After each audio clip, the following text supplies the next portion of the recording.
sa ulo ng mga humahataw na balita. Hataw Balita. Korte Suprema kinumpirmang tinanggal sa trabaho ang motoristang nagkasa ng baril sa siklista sa Quezon City. Hataw Balita. Quezon City Police District Director Police Brigadier General Nicolas Torre III nagbitiw na sa pwesto kahapon kaugnay ng viral road rage controversy. Hataw Balita. Police Security and Protection Group o PSPG nirecall ang mga tauhan na nagbabantay sa mga politiko at pribadong individual na may banta sa buhay. Hataw Balita. Land Transportation, Franchising and Regulatory Board o LTFRB nangangailangan pa ng karagdagang mga dokumento bago madesisyonan hinggil sa petisyong pisong dagdag pasahe sa jeep. Hataw Balita. Persons of interest sa pagpatay sa barangay chairman sa Libon, Albay nakita sa closed circuit television o CCTV. Hataw Balita. At ilang local government units na nagdeklara na ng class suspension o walang pasok dahil sa bagyo ngayong araw ng Huwebes, alamin. Hataw Balita. Una sa ating mga humahataw na balita. Nagpaabot ng pakikiramay si Pangulong Ferdinand Marcos Jr. sa naulilang pamilya at mga mahal sa buhay ng batikang broadcaster na si Mike Enriquez. Isang mensahe ng pagpupugay ang ibinigay ni Pangulong Marcos na kumikilala sa naging serbisyo at dedikasyon ni Mike Enriquez sa paghahatid ng patas na mga balita at impormasyon para sa sambayanang Pilipino. Labis na ikinalungkot ng Pangulo ang pagpanaw ng veteranong mamamahayag na anyay isa sa mga haligi sa industriya ng broadcasting. Kasama rin sa mga nakiramay ang buong hanay ng Presidential Communications Office sa pangunguna ni PCO Secretary Cheloy Garafil na isa ring dating mamamahayag. Kinilala ng kalihim ang mga naging kontribusyon ni Mike Enriquez sa larangan ng pagbabalita sa loob ng mahigit 5 dekada. Samantalang ilan sa mga taga-suporta ng batikang broadcaster ay nag-alay naman ng bulaklak sa kanyang spot sa may German Moreno Walk of Fame sa Eastwood, Quezon City. Sa isang opisyal na pahayag nitong Martes, August 29, kinumpirma ng GMA Network ang pagpanaw ni Mike Enriquez na kanyang naging tahanan at kapuso sa loob ng maraming taon.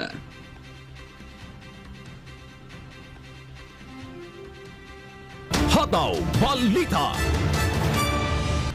Kinumpirma ng Korte Suprema na nagtatrabaho sa hudikatura si Wilfredo Gonzales, ang dating pulis na nakuna ng video na naglabas at nagkasa ng baril sa isang siklista sa Quezon City. Sa inilabas na pahayag ng Supreme Court Public Information Office, si Gonzales ay isang co-terminus employee sa tanggapan ni Associate Justice Ricardo Rosario. Ngunit agad umano itong tinanggal sa trabaho matapos malaman ng opisina ang kinasangkutan nitong insidente. Walang binanggit na detalye kung ano ang eksaktong naging trabaho nito sa Supreme Court. Hataw Balita.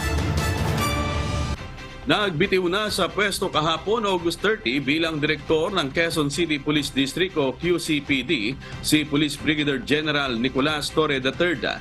Ayon sa direktor, ayaw nitong madamay pa ang buong PNP organization sa batikos ng mga netizen bunga ng isinagawang press conference noong linggo kasama ang dating pulis na nakuna ng video na naglabas at nagkasa ng baril sa isang siklista sa Quezon City. Ito anya ang pangunahing dahilan kaya't nagsumiti siya ng kanyang courtesy resignation. Handa rin umano siyang humarap sa anumang investigasyon kaugnay ng naging hakbang. Pakinggan po natin ang pahayag ni Quezon City Police District Director, Police Brigadier General Nicolas Torre III. I did submit my resignation to the Chief PNP, to the SILG, and to my Regional Director. I need to shield my organization, especially QCPD, from further big-bats and backlash because, there were several things that I did na hindi maganda ang dating sa netizens at napaka-negative ng reception. I take full responsibility. I would like to further to shield the organization from further damage, and thus I will leave to give way to an impartial investigation. Hataw Balita. Ipinagutos nitong Martes, August 29 ni PNP Chief Police General Benjamin Acorda Jr. sa Directorate for Investigation and Detective Management o DIDM na imbestigahan ang isinagawang press conference noong linggo kasama ang dating pulis na nakunan ng video na naglabas at nagkasa ng baril sa isang siklista sa Quezon City. Pinuri ni Chief PNP ang pagpapakita ng delikadesa ni Quezon City Police District Director Police Brigadier General Nicolas Torre III. Gayunman, gusto muna nilang pag-usapan at timbangin ang resignation ni Torre sa mga naging accomplishments nito. Pakinggan po natin ang pahayag ni PNP Chief Police General Benjamin Acorda Jr. It will be a consensus namin with the SILG also, and of course with the mayor. Kasi ang gusto natin, harmony in everything. Yes, of course, kasi admittedly, yan ang mahirap magiging police kung minsan. The good things, hindi ka nakikita, pero pag isang pagkakamali, kung minsan yun ang malaking, kumbaga na exploit. Sinabi naman ni National Capital Region Police Office Director Police Brigadier General Jose Melencio Martates na sakaling tanggapin ang resignation ni Torre, pansamantala itong papalitan ng kanyang Deputy Director for Administration habang wala pang permanenteng naitatalaga sa may iwan nitong pwesto. Ang resignation ni Police Brigadier General Torre ay inaasahang magiging epektibo na ngayong araw ng Huwebes, August 31. Pakinggan po natin ang pahayag ni NCRPO Director Police Brigadier General Jose Melencio Martates Jr.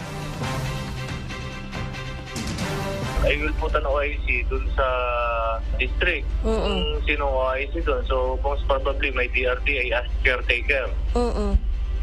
Tapos dun sa regional headquarters muna, pending probe or any inquiry or any investigation or pending kung saan ang mapupuntahan yung assignment. And then, so I will put OIC dun sa QCPD, pending deliberation dun sa national headquarters.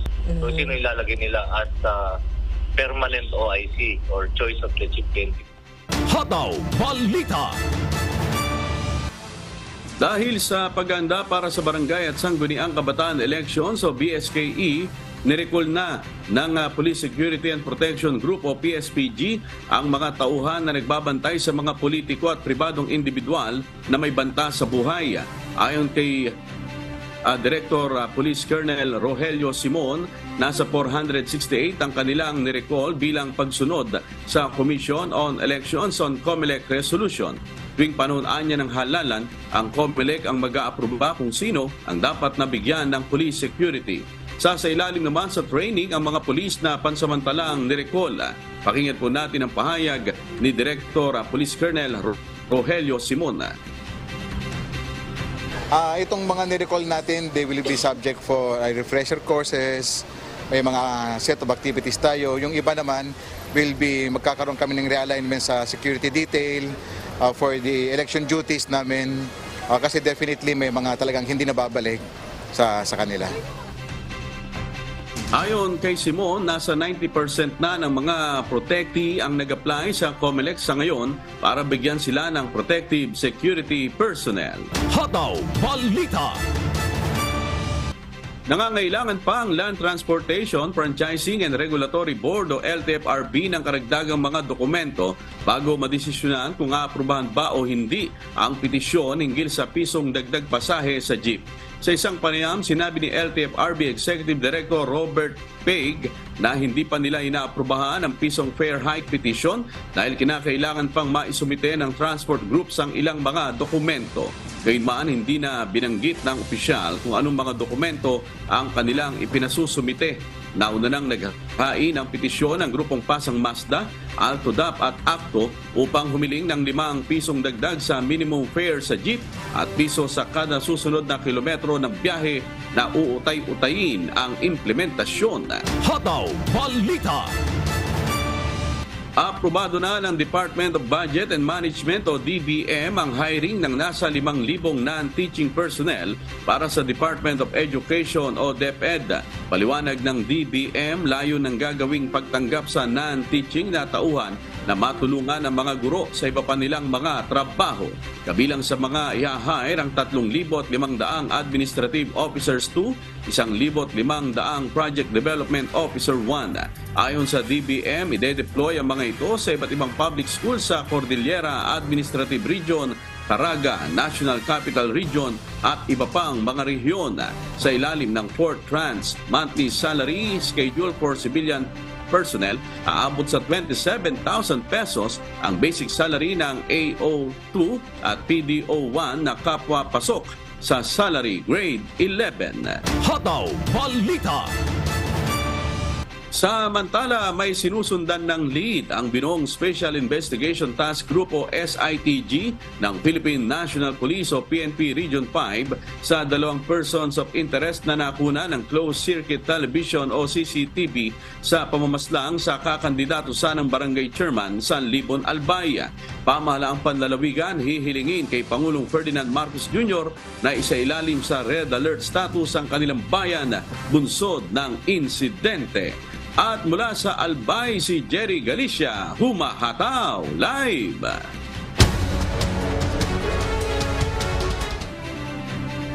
Good morning Jerry. May pagkakakilanlan na ba yung persons of interest sa insidente ng pamamaslang sa tatakbong barangay chairman dyan sa Libon, Albay, Jerry? Yes, amigo, sa ngayon nga meron ng person of interest na ang Philippine National Police o PNP Bicol dun sa pamaslang sa kakandidato sa ng barangay chairman sa barangay San Jose, dun sa bayan ng Libon, dito sa lalawigan ng Albay. Batay sa nakalap na ebidensya ng Albay Police Provincial Office at binuong Special Investigation Task Group o SITG mula sa may hawak ng kuha ng closed circuit television o CCTV sa 2 person of interest sa krimen. Makikita ang 2 lalaki na nakasuot ng itim na damit at yellow na helmet na mga pinaghihinalaang sangkot sa pagpatay kay Alex Repato. Ayon kay Albay PPO Police Information Office Chief Captain, Police Captain Karen Formales, nagpapatuloy pa din ang sinasagawang malalim na investigasyon ng binong SITG o Special Investigation Task Group. Sakto, sa hapon, during the conduct of follow-up investigation, yung ating investigating team po ay nakahanap ng CCTV footage kung saan po nakita doon yung 2 lalaki na nakasakay po sa motorsiklo na paharurot po sila after po nung insidente na pamamaril po kay Barangay Captain Repato. So sila po yung nakikita nating persons of interest na ngayon, kaya lang po dahil nga nakasuot po sila ng helmet, hindi pa po sila nakikilala until now. Amigo, nagsagawa naman ng simultaneous checkpoint ang PNP sa mga strategic area sa Libon, Albay sa kadarakip ng mga salarina. Patuloy pa rin ang ginagawang validation kung election-related incident ang naturang pamamaslang at may 10 araw pa bago tuloy makumpirma ito. Dito babatay ang PNP at ang Commission on Elections o COMELEC kung idedeklarang hotspots o area of concern ang Libon, Albay. Meron pong ibinigay na 10 araw bago po ma-determine kung election-related incident po yun. So, kung papasok po siya as election-related incident, possible po that the Barangay San Jose will be included in category red or area of concern po ng election ng COMELEC. Amigo, kagabi nga ay nagsagawa ng pagpupulong yung mga bumubuo ng PJSCC o Provincial Joint Security Control Center at doon kanilang irerekomenda na sa COMELEC and Bank na sa ilalim sa COMELEC control itong bayan ng Libon, Albay at hayaan na lang ang magdesisyon ang COMELEC kung ito ba ay isa sa ilalim sa hotspot area dito sa lalawigan ng Albay, amigo. Jerry, meron na bang ibinigay na motibo, possible motives ang PNP sa pagpaslang dyan sa kapitan ng barangay?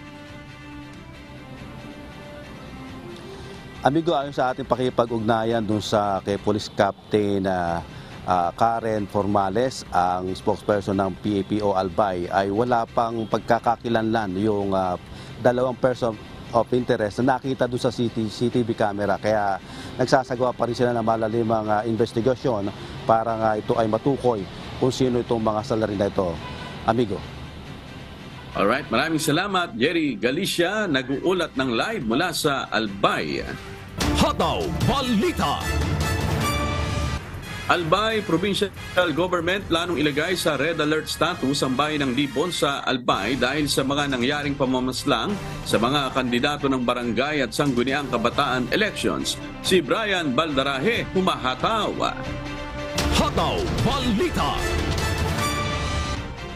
Plano ng provincial government ng Albay na ilagay sa red alert status ang bayan ng Libon sa Albay kasunod ng mga nangyaring patayan sa mga kakandidato sa barangay at sangguniang kabataan election o BSKE nitong mga nakalipas na mga araw. Ayon kay Albay Governor Edsel Greco Lagman, hihingin mismo nito ang tulong ni Pangulong Ferdinand Marcos Jr. para agad maisakatuparan ng nasabing panukala. Suportado naman ng ilang opisyal sa probinsya ang nasabing hakbang ng pamahalaang panlalawigan. Ayon kay Albay 3rd District Representative Fernando Capredo, kailangan gumawa ng bukod at malalimang imbestigasyon ng Malacanang kaugnay sa nangyaring pamamaslang sa dalawang tatakbo sana sa pagkakapitan sa bayan ng Libon sa Albay. Giit ng mambabatas, nakababahala kasi na sa kabila ng mahigpit na seguridad ay patuloy pa rin ang nangyayaring karahasan sa naturang bayan. Nais din itong malaman kung ang nangyayaring patayan sa bayan ng Libon ay gawa ng isang grupo lamang na politically motivated o dahil sa extrajudicial killings. Ayon naman kay Libon Vice Mayor MacGregor Edward Saison, hindi nito binabalwala ang ginagawang hakbang ng pulisya. Nais lamang nito na mas mapabilis ang pagresolba ng kaso sa nasabing mga insidente. Kahapon, August 30, nagsagawa na ng pagpupulong ang Libon Peace and Order Council upang pag-usapan ang plano nitong paghiling sa Commission on Election o COMELEC na ilagay sa kanilang watchlist ang naturang bayan dahil sa mga nangyaring election-related incidents. Matatandaan noong Lunes ay pinagbabaril si San Jose Barangay Captain Alex Repato sa kanyang sariling tahanan pagkatapos mismo ng paghahain nito ng kanyang Certificate of Candidacy o COC para sa darating na barangay at sangguniang kabataan elections. August 22 naman ang pagbabarilin si Barangay Kagawad Relly Mata kasama ng asawa nito sa mismong bahay nito sa Barangay Nugpo sa bayan pa rin ng Libon. Si Mata ay top-notcher na kagawad at nagpaplano rin na tumakbo sa pagkakapitan sa naturang lugar. Diyos ang aming sandigan, serbisyo publiko ang aming pinahahalagahan. Brian Baldarahe, humahataw. Hataw Balita.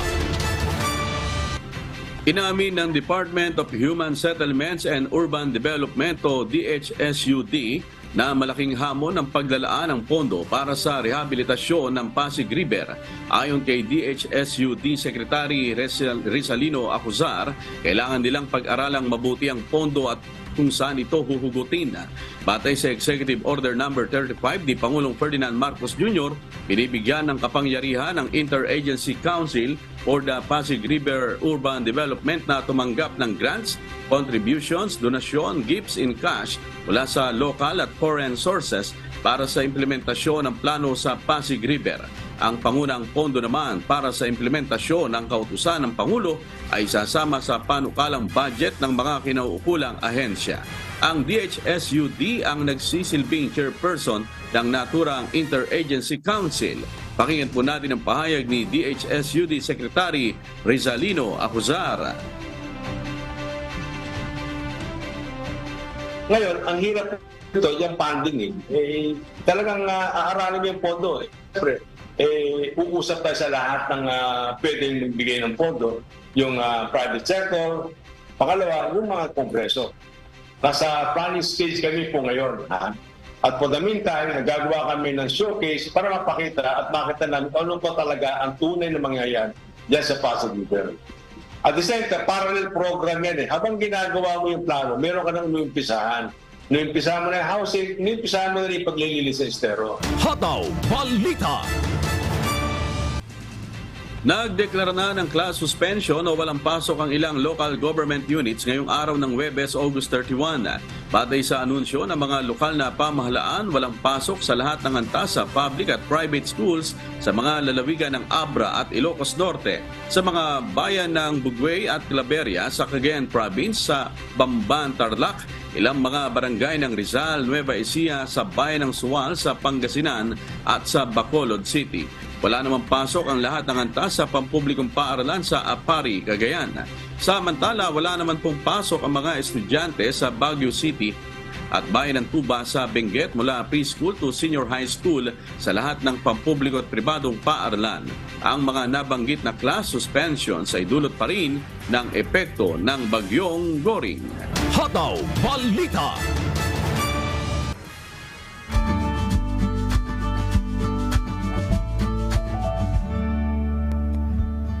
At sa ating ulat panahon sa kasalukuyan, batay po sa monitoring ng Philippine Weather Bureau Pag-asa, 2 bagyo ang namataan sa labas ng ating Philippine Area of Responsibility o PARA. As of 3 a.m. ngayong Huwebes, August 31, namataan ang Super Typhoon Saola na dating si Bagyong Goring sa labas ng PAR sa layong 335 kilometers kanluran ng Itbayat, Batanes. Ito'y namataang may maximum sustained winds na 195 kilometers per hour malapit sa gitna at may gustiness na umaabot hanggang 240 kilometers per hour. Kumikilos ang Super Typhoon Saola pakanluran sa bilis na 20 kilometers per hour. Samantala, as of 3 a.m., namata naman ang Tropical Storm Kirogi sa labas ng PAR sa layong 3,240 kilometers silangan ng southeastern Luzon. Ito'y namataang may maximum sustained winds na 65 kilometers per hour malapit sa gitna at may gustiness na umaabot hanggang 80 kilometers per hour. Kumikilos ang Super Tropical Storm Kirogi pahilaga sa bilis na 10 kilometers per hour. Ang southwest monsoon o habagat naman ay patuloy na nakaapekto sa buong bansa. Asahan po ngayong araw na makararanas ang Batanes, Cagayan, kabilang na ang Babuyan Islands, Ilocos Norte at Apayao ng maulap na kalangitan na may kalat-kalat at malawak na pag-ulan at ng malakas na ulan na may pagkulog at pagkidlat dahil sa trap ng Super Typhoon Saola. Sa mga lugar ng Zambales, Bataan at Occidental Mindoro naman ay magkakaroon ng monsoon rains dahil sa habagat o southwest monsoon. Occasional rains naman ang mararanasan sa mga lugar ng Metro Manila, Abra, Benguet, Tarlac, Pampanga, Bulacan, Cavite, Batangas at ang nalalabing bahagi ng Ilocos Region dahil pa rin sa habagat. Ngayong araw po ay makararanas naman ang Antique, mga nalalabing bahagi ng Cordillera Administrative Region, Cagayan Valley, Central Luzon, Calabarzon at Mimaropa ng maulap na kalangitan na may kalat-kalat na pag-ulan at ng malakas na ulan na may pagkulog at pagkidlat dahil din sa habagat. Samantala, makararanas ang nalalabing bahagi ng bansa ng bahagyang maulap hanggang sa maulap na kalangitan na may kalat-kalat na pag-ulan o ng malakas na ulan na may pagkulog at pagkidlat dahil pa rin sa habagat o localized thunderstorms. Sisikat po ang araw mamayang alas 5:44 ng umaga at lulubog naman mamayang alas 6:10 ng gabi. Tandaan, sa bawat araw na ating nasisilayan, tayo magpasalamat sa Diyos na may lalang. Naging limitado na ang akses sa mga barangay ng Lipay at Nalasin sa bayan ng Solsona, Ilocos Norte. Nasira kasi ang tulay at kalsada para makapasok sa mga nabanggit na lugar dahil sa lakas ng agos ng tubig baha, bunsod ng bagyong Goring. Si Alan Manansala, humahataw. Hataw Balita. Susubukan ngayong araw ng Municipal Disaster Risk Reduction and Management Council na pangungunahan ni Solsona Mayor Joseph De Lara na pasukin ang barangay Lipay at Nalasin matapos itong ma-isolate ng manalasa ang bagyong Goring. Sinira kasi ng rumaragasang tubig ang kalsada at tulay na nagdudugtong sa mga barangay ng Talugtog at Nalasin. Kwento ng ilang mga residente, noong bagyong Egay pa lamang ay nasira na ang tulay ngunit sinubukan pa itong ayusin hanggang tuluyan na itong nawasak nang manalasa naman ang bagyong Goring. May alternative route din sana na pwedeng daanan subalit nilamon din ito ng tubig baha. Kaya pahirapan ngayon ang pagtatawid ng tulong sa mga barangay ng Nalasin at Lipay. Kahapon, nag-iikot na ang mga tauhan ng Municipal Disaster Risk Reduction and Management Council o MDRRMC. Ayon kay Solsona Mayor Joseph Delara, simula pa kagabi, iniisa-isa na nila ang mga apektadong barangay. Maliban sa 2 isolated barangays, may 4 din na binahang lugar. Ito ay ang ilang mga bahagi ng barangay Darasdas, Talugtog, Agitap at Bubuos. Pero sinabi ni Mayor Delara, kailangan nilang unahin ang sandbagging sa mga nasirang flood control sa Nalasin River at Gasgas River para hindi na magdulot pa ng malaking pinsala sa kanilang lugar at makaapekto sa maraming barangay, lalo na ang tubig baha. Kaninang umaga, nagpa-sandbagging kami sa May Mariquet, yung papasok ng Laureta. Ngayon, kinausap ko itong mga barangay, kinausap namin para i-meeting namin, para ganun din gawin namin doon sa May Buwing. Kung saan galing itong mga yung pagbaha ito. Bagamat malaki ang pinsalang naidulot ng Bagyong Goreng sa bayan ng Solsona, sinabi ni Mayor Delara na hindi pa lifted ang naging deklarasyon nila ng state of calamity nang manalasa ang Bagyong Egay. Gayunman, may mga stockpile pa rin. Umano ng mga family food pack ang bawat barangay na maaaring pamigay sa mga apektadong residente. Diyos ang aming sandigan, serbisyo publiko ang aming pinahahalagahan. Anan Manansala, Hataw. Hataw Balita. Naglalaki ang tipak ng bato at tuloy-tuloy na pagguho ng lupa ang makikita sa mga pangunahing kalsada sa Mountain Province bunsod ng ulang dala ng Bagyong Goring. Dahil dito tuloy-tuloy ang isinasagawang clearing operation sa pagsasagawa ng blasting operation sa mga bumagsak na malalaking bato ang mga kawani ng Department of Public Works and Highways, Mountain Province upang mabuksan ang naturang kalsada sa mga motorista. Ayon sa mga opisyal ng Mountain Province 1st District Engineering Office, ang kanilang road maintenance crew kasamang iba pang mga tauhan at pribadong kontraktor ay nagtatrabaho 24 na oras upang makapaglinis ng mga kalsada sa lalong madaling panahon. Ipinaalam din ng mga otoridad ang 10 araw na pagpapatupad ng isang executive order na nagsimula noong Martes, August 29 upang magsagawa ng punch-through and blasting operation sa bahagi ng Sawmill section. Kaya naman pinapayuhan ng mga motorista na dumaan sa mga alternatibong ruta. Sinisikap na linisin ng DPWH Cordillera ang personnel. Sa pamamagitan ng mga ito, hinihikayat ng Provincial Disaster Risk Reduction and Management Council ang lahat na manatiling aktibo at makinig sa mga payo mula sa mga lokal na tanggapan o konseho at mga kinaukulang ahensya tulad ng DPWH, PNP, DOST, OCD at iba pang mga katuwang. Hataw Balita. Binabantayan ngayon ng Philippine Coast Guard Southern Tagalog ang barkong LCT Golden Bella na sumadsad sa baybaying malapit sa Barangay Ilihan, Batangas City kahapon. Si Ari Silvestre, Hataw. Hataw Balita. Kasalukuyang binabantayan ng Philippine Coast Guard Batangas ang barkong LCT Golden Bella na sumadsad sa baybayin ng Barangay Ilihan, Batangas City bandang hapon nitong Miyerkules, August 30. Ayon sa Coast Guard, galing ang nasabing barko sa Palawan at patungong Manila na naglalaman ng mga materyales sa pagtatayo ng gusali, mga truck, sasakyan at mabibigat na equipment. Malakas na hangin at alon sa karagatan habang naghahanap ng anchorage area ang nasabing barko hanggang sa sumadsad na ito sa mabatong seabed sa lugar. Magtutulungan naman sa operasyon at sa paglalagay ng rubber boat ang PCG Batangas at ang Marine Environmental Protection Force. Ligtas naman at nasa mabuting kondisyon ang nasa 12 tripulante na sakay sa barko. Wala namang nakitaan na oil spill sa lugar sa obserbasyon ng Coast Guard Station Batangas matapos ang insidente. Pinayuhan naman ng mga otoridad ng barko na gumamit sila ng tugboat upang hilahin at gumawa ng paghahanda, partikular na ang oil spill response operations kung sakaling magkaroon ng oil spill sa lugar.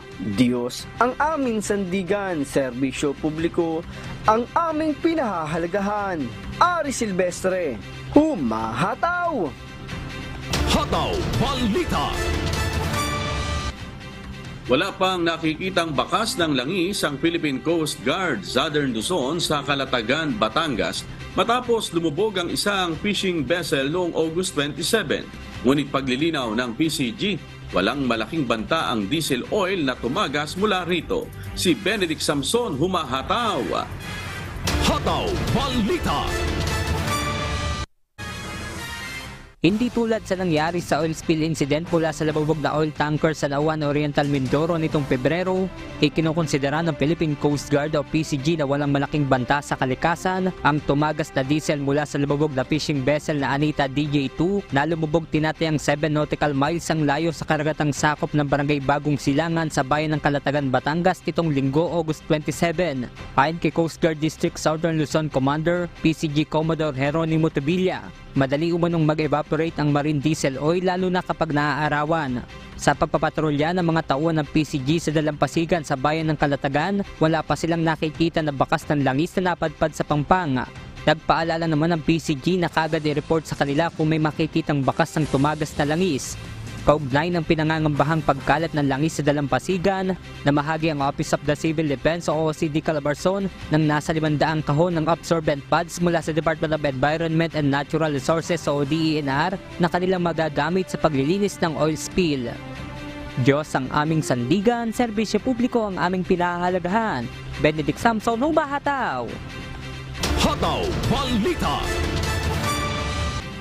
Sinalakay at ipinasara ng Bureau of Customs ang 4 pang bodega ng mga imported at commercial na bigas na nagkakahalaga ng halos kalahating bilyong piso sa Balagtas at Bukawi sa Bulacan. Sako-sakong palay din na matagal nang inaagiw sa bodega at hinala ang hinohoard ng mga importers at mga rice miller ang natuklasan ng Bureau of Customs. Si Nestor Torres, humahataw! Hataw Balita. Selyado at kandado na ang 4 pang pinasarang warehouse sa Intercity Rice Mill sa San Juan, Balagtas at Golden Rice Mill sa Barangay Wakas, Bukawi, Bulacan. Naglalaman ng 4 na bodega ng 154,000 na kaban ng bigas na karamihan sa mga ito ay imported na galing Vietnam at Pakistan na tinatayang nagkakahalaga ng 431 million pesos. Ayon sa Bureau of Customs o BOC, sa natanggap nilang impormasyon, ang nasabing mga imported na bigas ay nire-repack sa sako ng commercial rice para ibenta na mas mahal.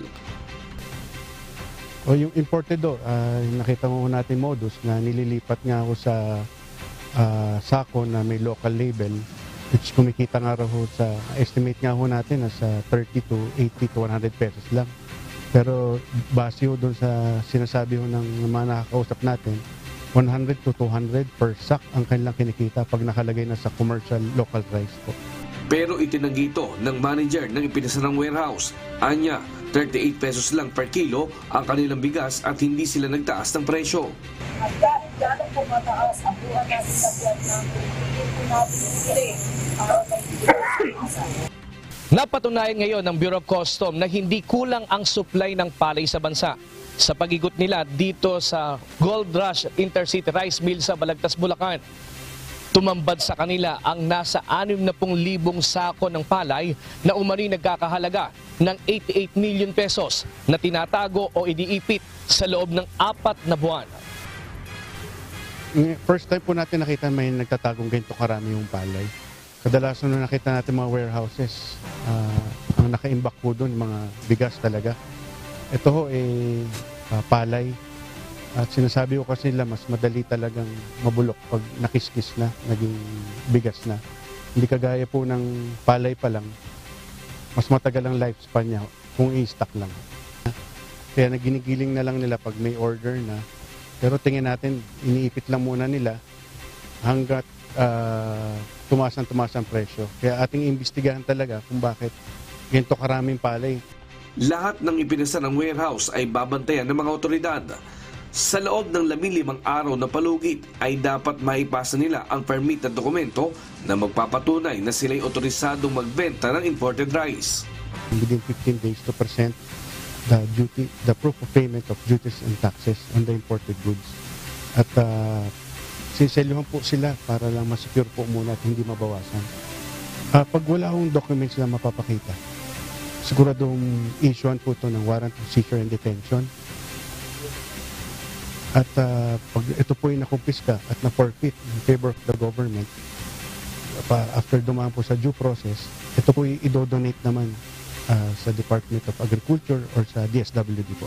Magpapatuloy ang ginagawang inspeksyon ng BOC sa mga bodega ng bigas at sa Metro Manila at karating lalawigan sa mga susunod na araw.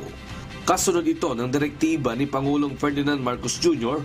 na paigtingin ang inspeksyon sa mga bodega na posibleng sangkot sa pangiipit sa supply ng bigas. Diyos ang aming sandigan, serbisyo publiko ang aming pinahahalagahan. Nestor Torres, humahataw! Hataw Balita! Sa pagpapatuloy naman ng UNTB Volleyball League First Round Eliminations, magtutuos ngayong araw ng Huwebes, August 31 sa first game ng triple header ng UBL na Ombudsman Grapbusters at PNP Lady Patrollers 1:00 ng hapon na gaganapin sa Paco Arena. Kapwa nais makabawi ng dalawang koponan na nakatikim ng kanilang unang pagkatalo noong nakaraang linggo. Sa second game, hangad naman ng AP Lady Gunners na makamit ang ikatlong sunod na panalo sa kanilang bakbakan ng Judiciary Justice Servers 3:00 ng hapon. Subalit, ang Judiciary desidido na makamit ang second win matapos patumbahin ang DFA Emissaries noong August 24. At sa main game, pipilitin namang talunin ng DFA Emissaries ang Senate Lady Defenders sa kanilang bakbakan 5:00 ng hapon. May tig-isang panalo 3 at talo ang Senate, habang wala pang panalo ang DFA sa kanilang huling 2 laban. Pakinggan po natin ang magkasunod na pahayag ni DFA Emissaries middle blocker Pat Cortez at Roger Porayev, ang head coach ng Senate Lady Defenders.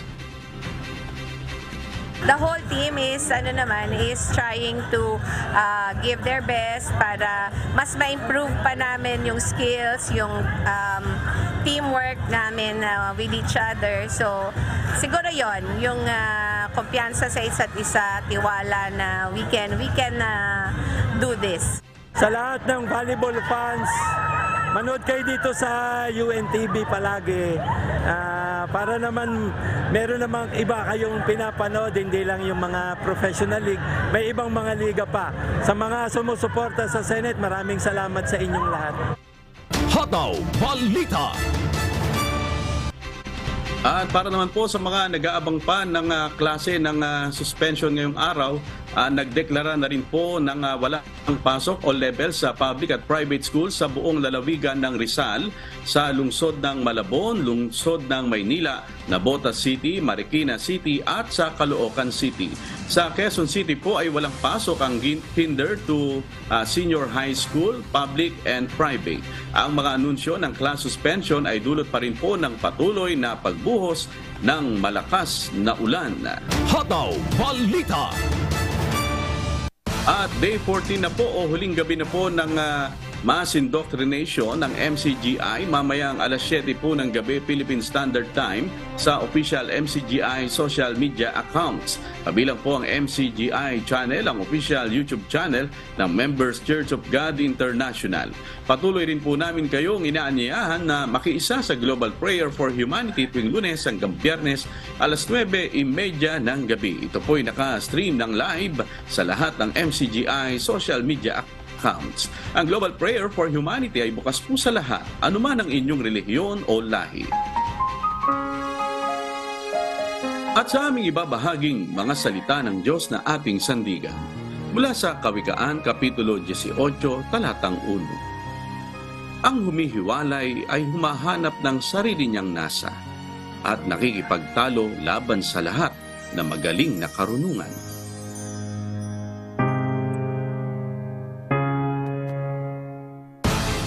At yan po ang mga humahataw na balita ngayong umaga ng Huwebes, ika-31 sa buwan ng Agosto 2023. Sa ngalan po ng lahat ng bumubuo ng UNTV News and Rescue at ng UNTV Radyo La Verdad 1350, ng ating mga correspondent mula Luzon, Visayas at Mindanao, ako po ang inyong amigo, Sherwin Kulubong. At dito sa UNTV at UNTV Radyo La Verdad 1350, Diyos ang aming sandigan, serbisyo publiko ang aming pinahahalagahan. Samahan nawa tayo ng Panginoon at salamat po sa Diyos.